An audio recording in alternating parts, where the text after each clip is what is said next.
Hola, mi querida familia hispana. Aquí estamos para nuestro estudio bíblico y seguimos con el tema la guerra espiritual.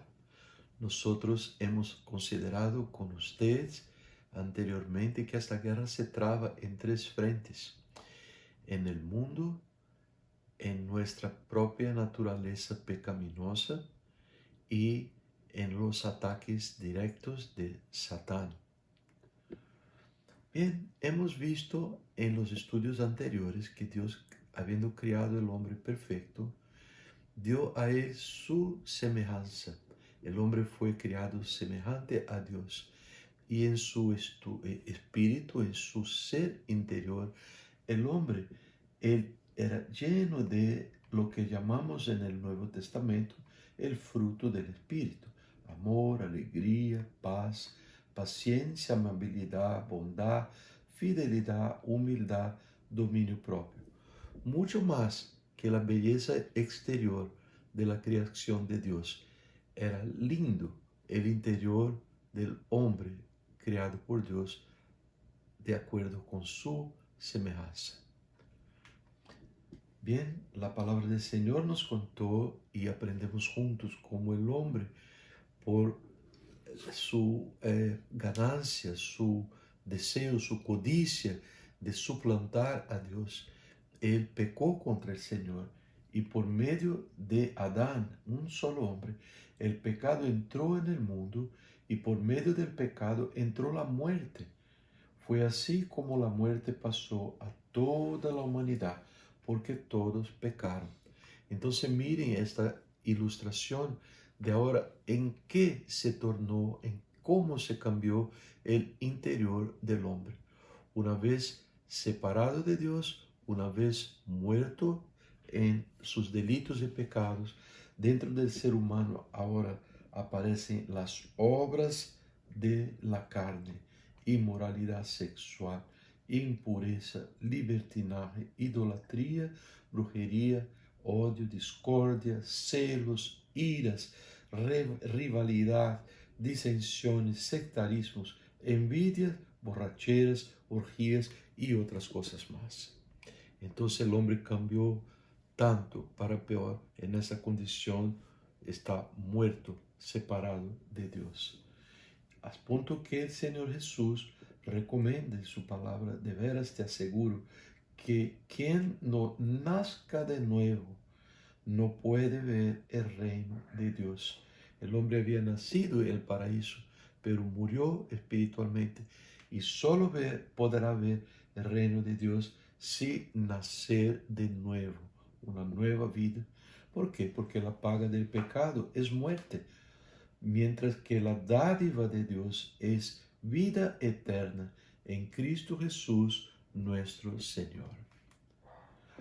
Pero Dios, hermanos, ahí empieza la maravilla, demuestra su amor por nosotros en esto: en que cuando todavía éramos pecadores, Cristo murió por nosotros. Él cargó la culpa de nuestros pecados sobre él. Mira en este cuadro muy dramático que representa muy bien, estamos como que el hombre nace en el sector de muerte, muerto de nuestros delitos y pecados. No puede acercarse a donde está la gloria de Dios, porque hay un gran abismo de fuego, de perdición eterna. Mira, los que siguen en este camino ancho, siguen estrecho para el abismo, para la perdición. Pero Dios abrió un camino, Dios hizo un camino a través de la cruz de nuestro Señor Jesucristo, cuando Él pagó por mis y por suyos pecados. Él nos dio vida a vosotros cuando estabais muertos en vuestros delitos y pecados, si dice la palabra de Dios. Déjame dar una ilustración para usted. Eso se pasó conmigo. Este carrito aquí no era exactamente el mío, pero mi carro era muy semejante a este, un Volkswagen amarillo. Y una vez yo estaba en una carretera, y aquí está representado mi carrito amarillo, cuando yo vi de repente un perrito negro que había sido atropellado por los carros. Yo era muy joven, muy inconsecuente. Entonces, medida que fui me aproximando, mira, rápidamente, ¿saben qué yo hizo? Yo salté de mi carro, paré el carro en la pista de la izquierda y fui y tomé el perro en mis brazos, lo puse dentro de mi carro y lo salvé. Estas son la secuencia de fotos que yo puedo usar para ilustrar para usted. Aquí un perrito casi muerto, prácticamente muerto, solo esperando el golpe de misericordia de un otro carro. Estaba muerto. Y aquí le tomé en mis brazos, llevé para mi casa, cuidé de él y ahora él está totalmente nuevo. Era una perra, una perrita muy querida para mí, duró mucho tiempo. El nombre de ella era Lupa, me amaba, hermanos. Era una fiera. Nada, ni nadie se podía aproximar, que ella ladraba muy fuerte, defendiendo la casa, defendiendo a mí. Tanto amor que me tenía, tanta gratitud que tenía a mí. Vean el texto de la palabra de Dios, lo que nos dice. En otro tiempo, también nosotros éramos necios y desobedientes.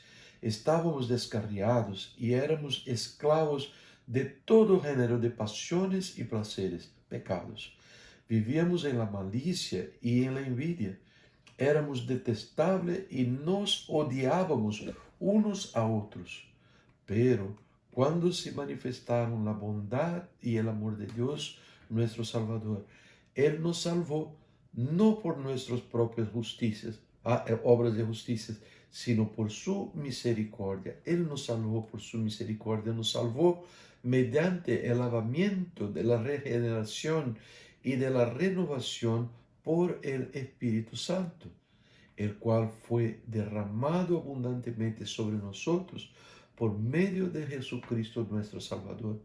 Así lo hizo para que, justificados por su gracia, llegáramos a ser herederos que abrigan la esperanza de recibir la vida eterna. Este mensaje es digno de confianza, hermanos, y quiero que lo recalques para que los que han creído en Dios se empeñen en hacer buenas obras. Esto es excelente y provechoso para todos. Entonces, en pocas palabras, yo les he contado sobre la gran salvación de Dios, que en el pasado, a través de la muerte de Jesús, ya casi 2000 años atrás, nos hizo liberados de la condenación del pecado. En el presente nos libera del poder del pecado. Y en el futuro, hermanos, nos liberará de la presencia del pecado en el cielo, donde vamos a vivir por toda eternidad al lado de nuestro Dios querido. Mira, yo quiero pasar los últimos minutos de esta presentación diciendo para usted de lo que realmente es importante. Es el día de hoy, el tiempo presente, cuando la promesa de Dios es nos liberar del poder del pecado. De la condenación ya nos liberó. De la presencia del pecado nos va a liberar ciertamente un día. Pero en cuanto aquí vivimos en este mundo, Él nos promete dar el poder para nos liberar de los pecados que todavía nos esclavizan. Mira aquí dice la palabra del Señor. Arrepiéntanse y bautícense cada uno de ustedes en el nombre de Jesucristo para perdón de sus pecados. Me excusé.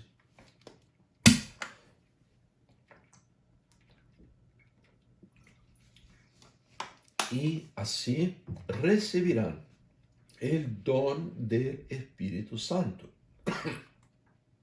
Mira, mírense así. Se recuerdan de las bolitas anteriores, una toda azul, una toda roja, una toda roja. Ahora, el Señor nos envía su Espíritu Santo. Cuando nos convertimos, esta bolita que antes era toda roja, ahora recibe una otra color, una otra naturaleza. Bien, Pastor Neri, ¿por qué todo no se torna azul? Porque un día va a se tornar todo azul cuando morimos. Pero aquí es nuestra vida, nuestra naturaleza carnal, que todavía resta en nosotros. Y que le voy a contar algo sobre esta dinámica en que ahora vivimos. La palabra del Señor nos enseña, así que les digo, vivan por el Espíritu, vivan por el Espíritu y no seguirán los deseos de la naturaleza pecaminosa. ¿De qué estás hablando, Pastor Neri? ¿Qué es estos deseos de la naturaleza pecaminosa? Son los deseos de pecar contra nuestro Dios. En nuestra naturaleza, hermanos, en mi naturaleza, en tu naturaleza, nosotros estamos propensos, estamos predispuestos a pecar, ya sea en pensamientos, ya sea en nuestras palabras, ya sea en nuestros hechos. Mira, siga con la palabra. Estas son las obras de la carne. Y aquí los frutos del Espíritu. Ya leíamos los dos: inmoralidad, impureza, libertinaje, codicia, brujería, odio, discordia. Horribles, horribles. Pero tenemos este impulso, una predisposición a pecar así, que está en nosotros, en esta parte roja de la bolita, en esta parte carnal de mi naturaleza. En cuanto al Espíritu que nos dio el Señor, mira, Él produce amor, alegría, paz, paciencia, amabilidad. Son frutos que nos hacen muy semejantes a Jesús. Mira, el Señor nos dice, porque la carne, desea lo que es contrario al Espíritu, y el Espíritu desea lo que es contrario a ella. Los dos se oponen entre sí, de modo que ustedes no pueden hacer lo que quieren. Pero si los guía el Espíritu, no están bajo la ley. Mira qué interesante esa figura. La parte carnal, la parte espiritual.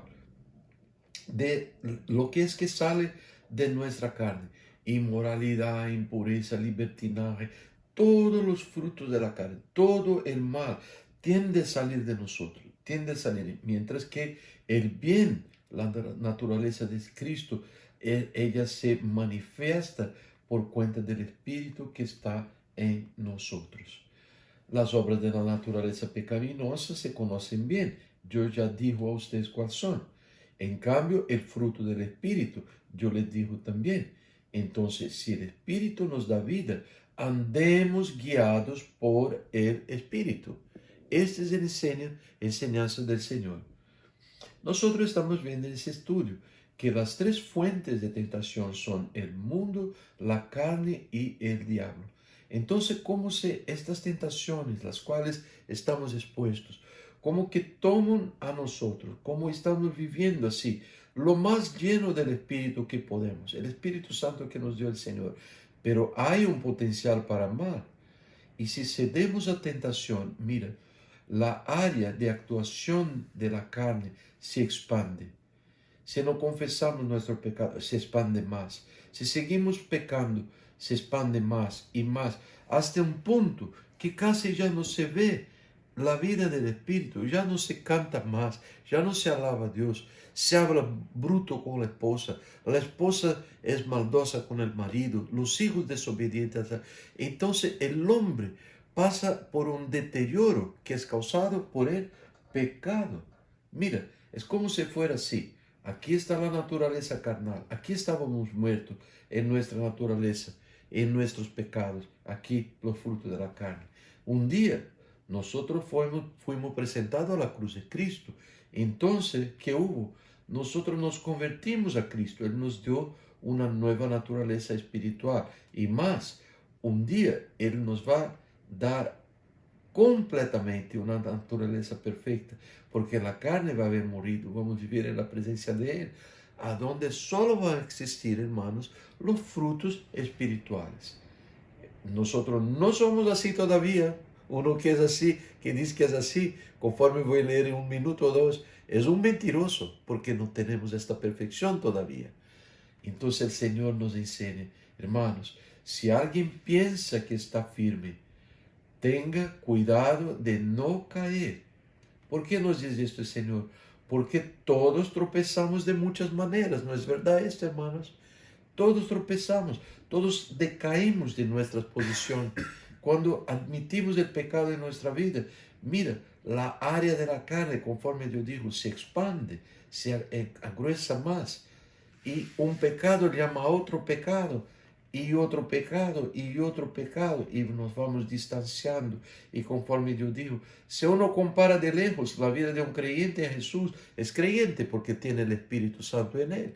Pero uno compara con uno que siquiera tiene el Espíritu Santo, uno casi que no ve ninguna diferencia, casi no ve ninguna distinción.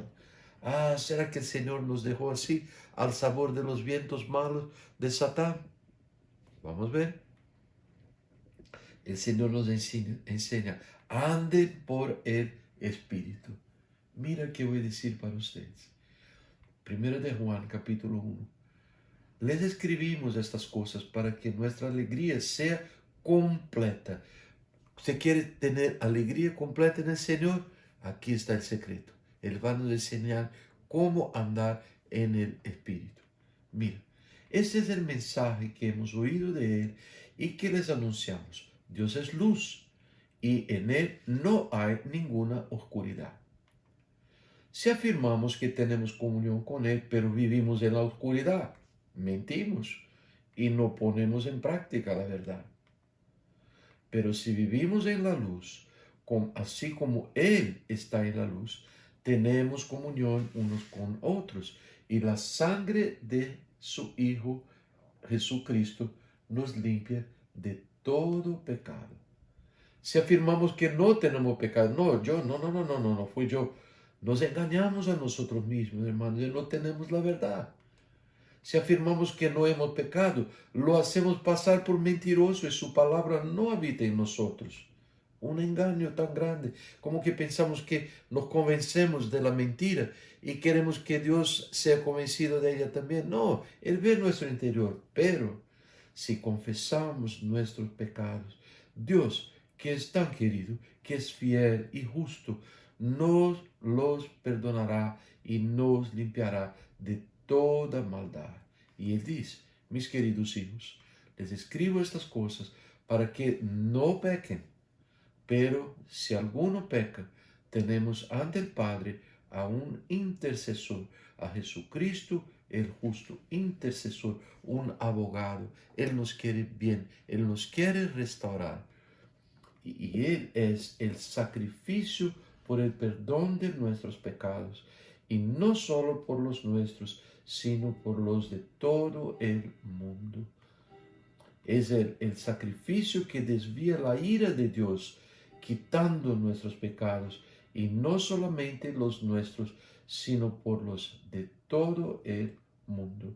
Entonces, hermano, aquí la representación, el cuadro general, si estamos en pecado, el Señor nos convence del pecado, de la justicia, del juicio, el Espíritu Santo que está en nosotros. Y si respondemos confesando nuestros pecados, ¿sabe qué pasa? Él nos restaura para la posición gloriosa de personas llenas del Espíritu Santo. Hermanos, lo que pasa en la realidad es que cambiamos. Nadie está fijo en una posición.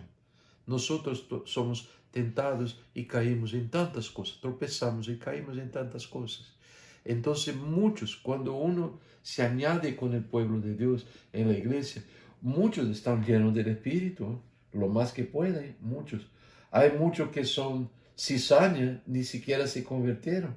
Hay una cuestión que están como que mezzo a mezzo, como diría el italiano, que confesan tanto de pecado, pero son endurecidos en otros pecados.